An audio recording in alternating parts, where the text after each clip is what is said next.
Hello all, ఈరోజు ఒక సరికొత్త వీడియోతో మీ ముందుకు వచ్చాను. ఏంటంటే తలకూర ఏ విధంగా చేసుకోవాలి అనేది చూపిస్తున్నాను. ఒకసారి చూసేద్దాం. ఫస్ట్ తలకూర కట్ చేసిన పీసెస్ని చాలా నీట్గా క్లీన్ చేసి పక్కన పెట్టుకోవాలి. తర్వాత మనం ఒక మందంగా ఉండే ఒక గిన్నె తీసుకొని అందులోకి ఆయిల్ వేసుకొని, ఆయిల్ వేడెక్కిన తర్వాత మనం క్లీన్ చేసి పెట్టుకున్న పీసెస్ని అన్నీ ఇందులో యాడ్ చేసేసుకోవాలి. తర్వాత దానికి సరిపోయేంత సాల్ట్, పసుపు యాడ్ చేసుకోవాలి. సాల్ట్ ఇప్పుడు కొద్దిగా వేసుకోవచ్చు, సాల్ట్ అయినా రాళ్ళుప్పు అయినా.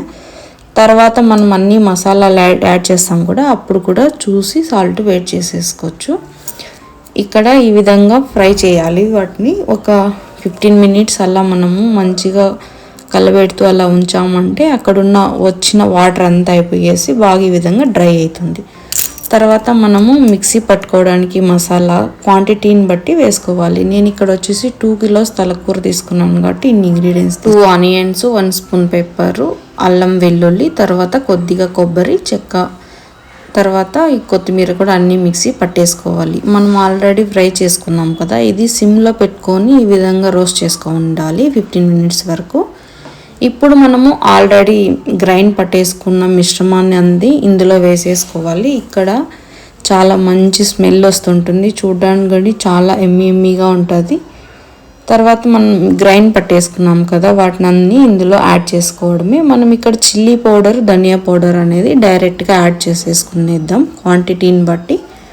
మనకి ఎంత స్పైసీ కావాలా అనేది యాడ్ చేసుకోవాలి. నేను 1 కిలోకి 1.5 table spoon of chilli powder add చేశాను. 1 టేబుల్ స్పూన్ ధనియా పౌడర్ యాడ్ చేసి మిక్స్ చేశాను. మనకి హెడ్ కర్రీ ఏ రెసిపీతో అయినా టేస్ట్ చేయొచ్చు, లైక్ దోశ, ఇడ్లీ, ముద్ద, అట్లా వడ ఏదైనా టేస్ట్ చేయొచ్చు. మేమైతే ఇక్కడ వడతో టేస్ట్ చేశాను. ఈ విధంగా మిక్స్ చేసుకున్న తర్వాత మనము వాటర్ని లెవెల్ చూసుకోవాలి. ఎంత పెద్ద పాత్ర అయినా ఆ పీసెస్ మునిగే వరకు యాడ్ చేసుకోవాలి. ఇది మనము డైరెక్ట్గా బాయిల్ చేయాలనుకుంటే మాత్రమే.